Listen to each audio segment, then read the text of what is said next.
दुःखाची बातमी आमच्या कानावरती आली. फोन आला मला एक जणाचा की तुमचे मित्र म्हणजे तुमच्या शूटिंगमध्ये जे कोण होतं माझ्या सासऱ्याचा रोल करणारा किंवा कधी मित्राचा रोल करणारा किंवा सरपंचाचा रोल करणारा गाडी कसली ताण नको नाही तर ते रात्री वारलेत म्हणून. म्हणजे अचानकच काळजाचा ठोका चुकल्याने झालं माझा. आणि म्हणजे एक समोर दिसणारा व्यक्ती आणि माझा आणि त्यांचं कॉन्टॅक्ट झाला होता मागच्या 4-5 दिवसापूर्वी. सर शूटिंगला या तुमचं म्हणजे. आणि रिसेंटली आपलं जे गाणं झालं ना त्यामध्ये सुद्धा ते रोल करणार होते पण ते लातूरला गेले होते. तर मला म्हणायचे पांडुदादा मी येतो, नक्की येतो. आणि आज असं अचानक म्हणजे एकदम काळजाचा ठोका चुकल्यासारखं झालं. जिमवरून जस्ट घरी आलो की मला हे समजलं. आंघोळसुद्धा केली नाही, पटकीने चाललो आहे मी आणि पूजा अकलूजला. तर भावड्या पण येणार आहे माझ्याबरोबर. तर चला जाऊ. असं कोणाबरोबर आहे अचानक म्हणजे घडून आहे. आपण अकलूजला गेलतो तेव्हा आपण फोन लावला होता ना, कुठे आहेत दीपक सर तुम्ही? ते म्हणले मी इकडे पोरीच्या शाळेचं काहीतरी करतोय. काय का तू 2दा आला पण तुझी माझी गाठच नाही. आता मध्ये मी आप्पाचा हात मोडला होता, अकलूजला बघायला गेलो त्यावेळेस पण फोन केला होता मी. तर ते पण तेव्हा तिकडच होते. म्हणजे लय अवघड झालं. असा हसणं खेळणारा माणूस आणि इथं आल्यावरती एकदम म्हणजे एन्जॉयमेंट मधला माणूस अचानकच आपल्या घरी आले की दारात हायतावरच लांबच पूजा ताई कसं आहे, बरं आहे का, गुड नाईट, गुड मॉर्निंग सारखं त्यांचं इंग्लिश बोलणं असतंय. तर चला जास्त वेळ न लागता आम्ही डायरेक्ट अकलूजला जातोय. बघूया तिथली परिस्थिती काय आहे. परिस्थिती त्यांची खूप बिकट होती, घरची मी बघितली होती त्यांना. भावड्या पण यायचं आहे तर भावड्याला घ्यायला चाललो आहे मी. फायनली भावड्याला पण घेतलं आहे आणि आता आम्ही सगळेजण निघालो आहे. फोन केला तर समोर 12 वाजता काहीतरी माती वगैरे होणार आहे. तर म्हणजे या अचानक सगळ्या गोष्टी झाल्या. सगळ्यांना फोन लावले, सगळ्यांचे फोन येतात आणि म्हणजे सगळे शॉकमध्ये येतं की बाबा हे अचानकच कसं काय झालं असं. म्हणजे चांगला हसता खेळता माणूस बावड्या लागला उलट्या करायला. आता आम्ही आलोय श्री अक्लाई देवस्थान अकलूज. इकडं स्मशानभूमी आहे. ॲम्ब्युलन्समध्ये आणले बघा, खोटवरती टाकले. रात्री 10:30 वाजता वारलेत वाटतं आणि आता दुपारच्या जवळजवळ 1:30 वाजले. तर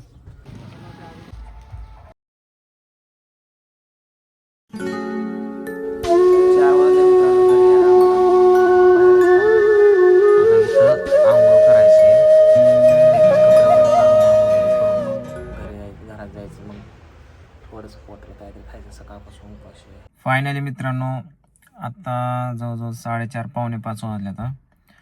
आणि टोटली अंत्यविधी वगैरे व्हायला 2 पावणे 2 दीड का पावणे 2 वाजल्या तिथं.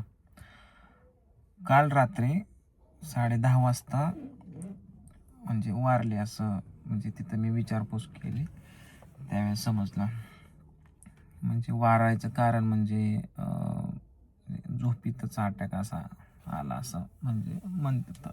तिथं उलटी वगैरे झाली रक्ताची असं काहीतरी विचारल्यावरती सांगितलं. आणि अटॅक समथिंग म्हणजे तिथं कोणाला जास्त काय माहितीच नाही नक्की ॲक्च्युली कोणत्या कारणाने वारले. कारण त्यांच्या 2 मुली बाहेरगावी शिकायला असतात मामाकडे आणि त्यांची फॅमिली काहीतरी असेल. आपल्याला पण जास्त काय बोलायचं हे नाही आहे, अधिकार नाही किंवा माहीत नाही. घरी त्यांची मम्मी आणि भाऊ आणि ते दोघं तिघच होते. गेलो, विचारपूस केली, बघितलं 2 मुली बसल्या होत्या उशाला, हंबरडा फोडत होत्या आपल्या वडिलांबद्दल. म्हणजे हे सगळं बघून खूप वाईट वाटलं. म्हणजे अजूनसुद्धा मला विश्वास बसत नाही की दीपक सर आपल्यामध्ये नाहीत. म्हणजे तुमच्यासाठी ते नवीनच असणार किंवा जास्त ओळख नसणार. कारण माझ्याकडे गेले 4-5 वर्ष झालं ते येतात, शूट करतात.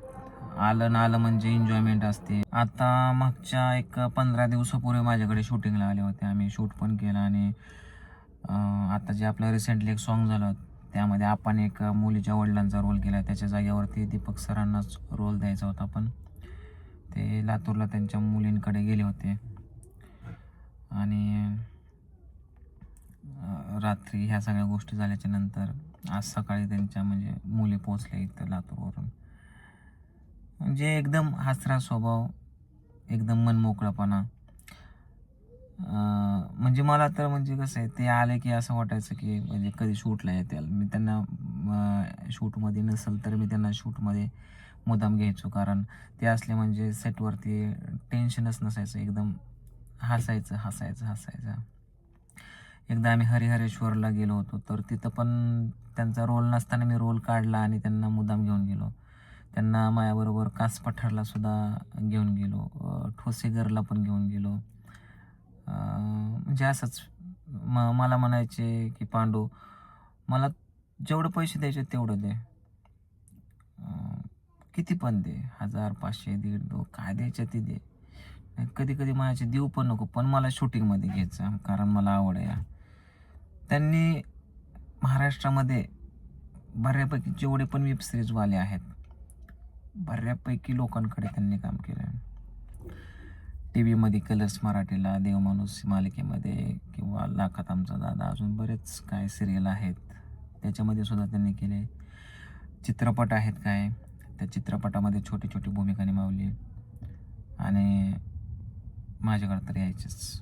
म्हणजे असं म्हणजे कॉमेडी कॅरेक्टर, कॉमेडीच नाहीत पण प्रत्येक कॅरेक्टर ते करायचे. म्हणजे कुठला कॅरेक्टर असं ना, कलाकार म्हणल्यावर कुठलाही कॅरेक्टर करतोच. आज हसवता हसवता दुनियाला सगळ्यांना रडून एक कलाकार आमच्यातून आपल्यातून लुप्त पावला, पडद्याआड गेला. आणि शेवटी कसं आहे मित्रांनो, जायचंच आहे सगळ्यांना, कोणाला राहायचं नाही. आज न उद्या मी तुम्ही सगळेजण जाणारच आहे. त्यामुळे जोपर्यंत आहे तोपर्यंत खुश राहा, एन्जॉयमध्ये राहा.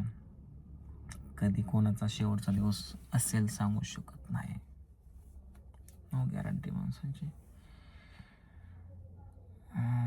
बाकी बऱ्याच लोकांना माहीत नव्हतं की दीपक सरांचं असंच झालं आहे.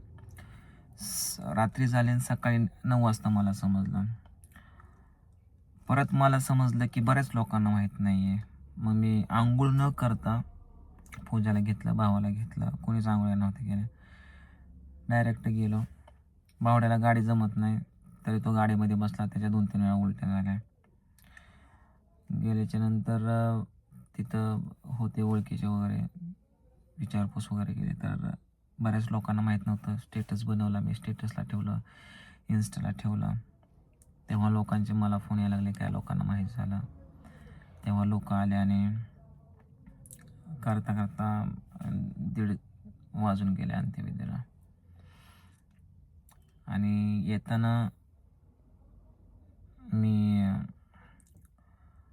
त्यांच्या घरच्यांचं थोडंसं सांत्वन केलं. 2 मुली होत्या, त्यांचा मी नंबर घेऊन आलो, मोबाईल नंबर, की कधी कुठं काय अडचण आली, म्हणजे शिक्षण घेतात ना छोट्या छोट्या मुली, तर 10वी 11वी, काय अडचण आली, मदत लागली तर नक्कीच फोन करा. म्हणजे अशा काही गोष्टी झाल्यात. आता ह्या सगळ्या गोष्टी बघायला तर दीपक सर नाहीत, पण आपल्याच्याने जेवढं होतं तेवढं सहकार्य करायचं जोपर्यंत होतं तेवढं.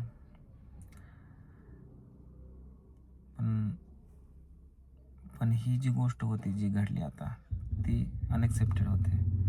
वाटतच नाही, अजून पण मला वाटत नाही की वारलेत आणि ह्या सगळ्या गोष्टी घडल्यात असं. आणि मी त्यांना असं, तुम्ही व्हिडिओमध्ये बघा,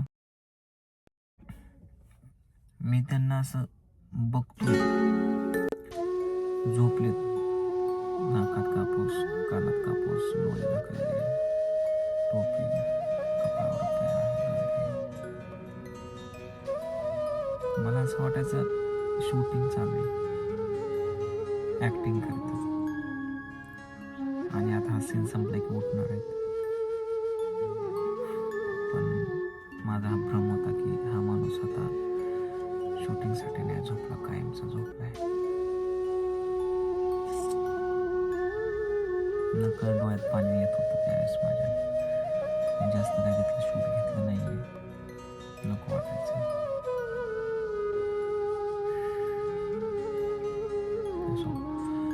दीपक सरांच्या आत्म्याला शांती लाभो हीच ईश्वरचरणी प्रार्थना त्यांच्या